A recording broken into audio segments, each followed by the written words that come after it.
Then the defense, which hadn't put up a sack in 12 quarters, finally did. Perhaps the most popular TV hijacking is the Max Headroom incident. It's likely you've seen it before. A man dressed in a suit, sunglasses, and most notably a Max Headroom mask. Max Headroom was a fictional character advertised as the first computer-generated TV presenter. He first appeared in his own movie before the character got his own TV program.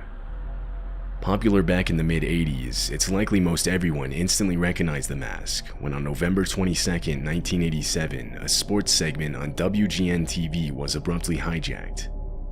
This being what appeared on the screens of thousands. McMahon and McKinnon 14-0 Bears. Then the defense, which hadn't put up a sack in 12 quarters, finally did.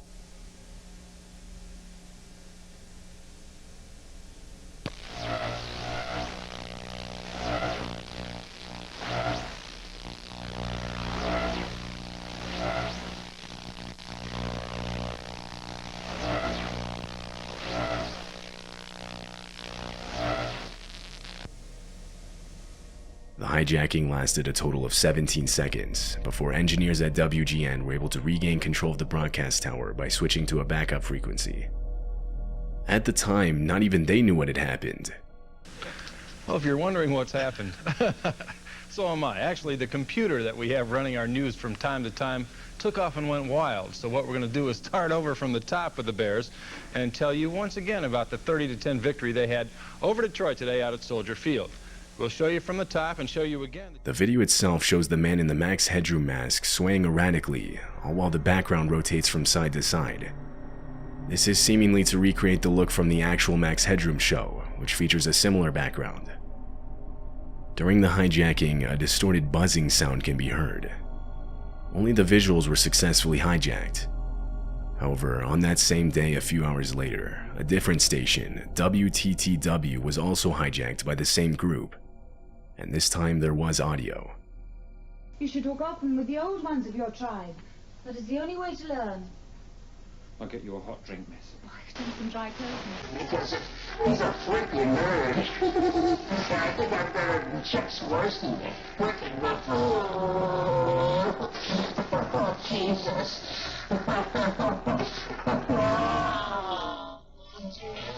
Yeah. That's the way.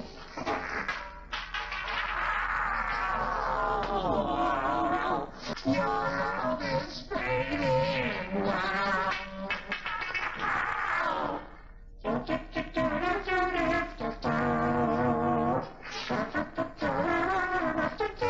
I still see the X. Oh, my files.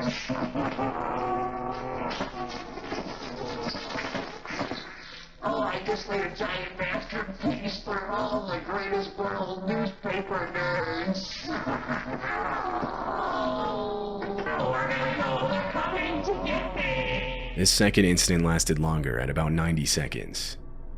This is because no engineers were on duty at the time, meaning no one was there to quickly switch to a backup frequency. The motive behind the interruption is unknown, as there isn't really ever one clearly established even with audio. Many suggest the man was simply rambling on, saying any nonsense sentence that came to mind. However, others think differently. I think I'm better than Chuck Swirsky. The man mentions Chuck Swirsky, who was a TV reporter employed by WGN. At one point, the man also begins humming the tune to Clutch Cargo, a cartoon that aired on WGN. He followed this with I Still See the X. This is possibly a reference to the last episode of Clutch Cargo aired on WGN, titled Big X. I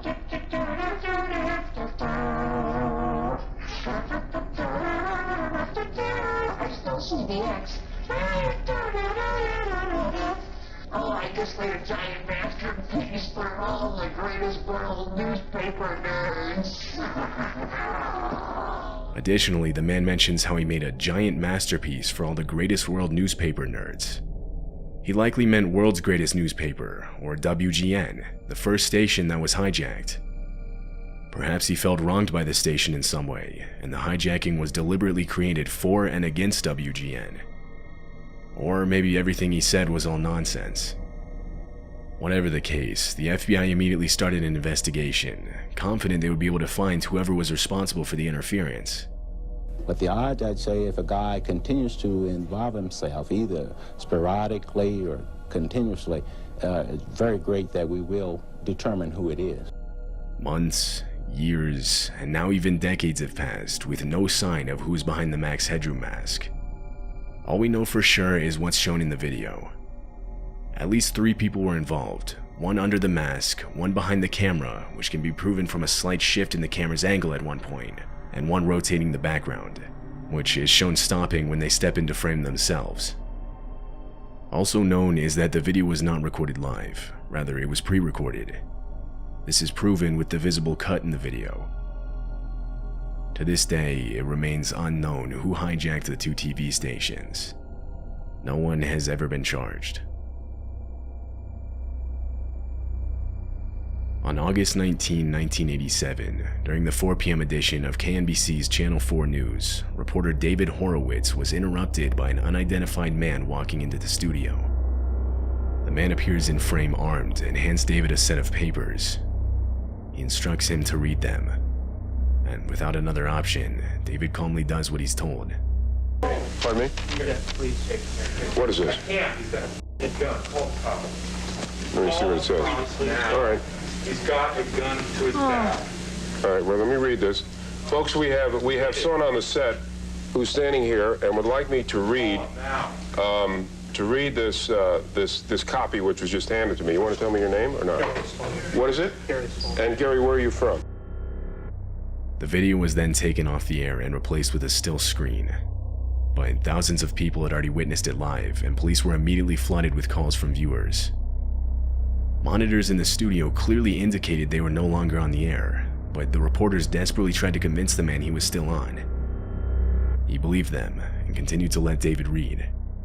I was warned in 1981 by someone with connections at the CIA to stay off the computers, that they didn't trust people on computers. When I began receiving disturbing calls from my parents, which led me to believe that something terrible was going on.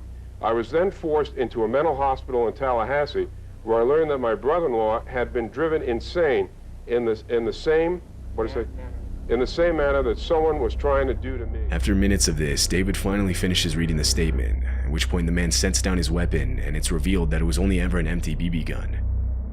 Police entered the studio and immediately arrested the guy. He was Gary Stolman. He managed to get in the studio as a guest to an employee. His father, Max Stolman, would sometimes work for KNBC as a reporter. Once inside, Gary waited for the channel to go live before walking into frame. Now, written on the paper Gary wanted read, it turned out to be a nonsense statement on the CIA, alien life, and other conspiracy-type stuff. One of the sections read, "The man who has appeared on KNBC for the past 3 years is not my biological father. He is a clone, a double created by the Central Intelligence Agency and alien forces. It is only a small part of a greater plot to overthrow the United States government and possibly the human race itself." Gary was sent to a county jail as he awaited trial. He was found mentally ill and was arranged to get the help he needed. His father later made a statement on the incident, reading, "I do have a sick son. He has been hospitalized a number of times. I'm just thankful he wasn't shot." In July of 2007, WJLA, a TV station in Washington, D.C., was abruptly interrupted from its regular programming. Everything was going as usual, when all of a sudden the screen went black, and without warning, this image appeared on viewers' TVs. A close-up, grainy, black and white photo of 2 human heads, one smiling, one not. Viewers watching live were confused and honestly creeped out. The image was unsettling, to say the least. It stayed on screen for several seconds with no movement and no sound, just the image, before abruptly disappearing and returning to the station's regular programming. Many viewers called the station and made posts online trying to get answers. In response, the cable company ended up releasing an official statement on the incident. They claimed the image was a still frame from an advertisement for the Oprah Winfrey Show that was scheduled to play later on. Basically, they reasoned that their system somehow glitched in showing the still frame. This explanation left people skeptical. Many searched but found no Oprah Winfrey advertisement showing anything resembling the still frame. It's widely believed the explanation was a cover-up for a successful hijacking of the station. Although, if this is the case, whoever's responsible for it is not identified.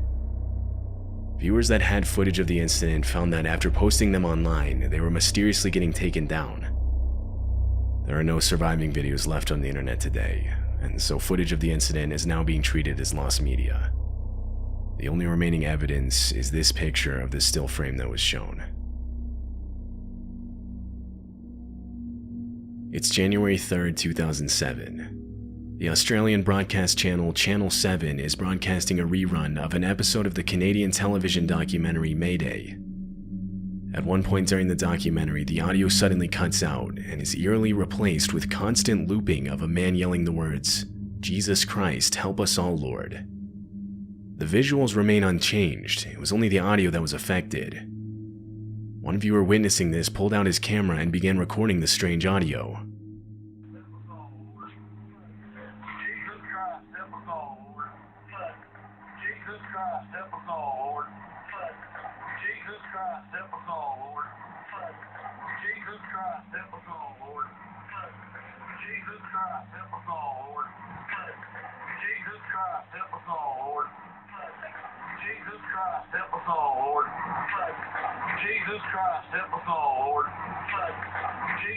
This would go on for over 5 minutes before returning back to the documentary's original sound.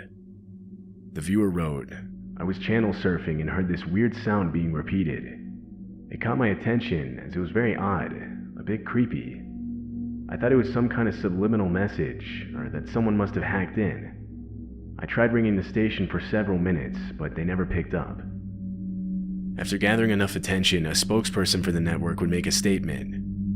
He denied the transmission being a prank or security breach, and actually claimed that the repeated line was a part of the original broadcast. He further stated that the audio actually said, "Jesus Christ, one of the Nazarenes." However, there's almost no similarity between the two phrases. People took this statement almost as a joke, considering how absurd it was. It's believed the station's audio was temporarily hijacked, and the network didn't want to admit to it. A few independent researchers began an investigation on where the original audio came from, and surprisingly, it was actually found. It turns out the audio came from the haunting video of Preston Wheeler reacting to an ambush on his convoy in Iraq.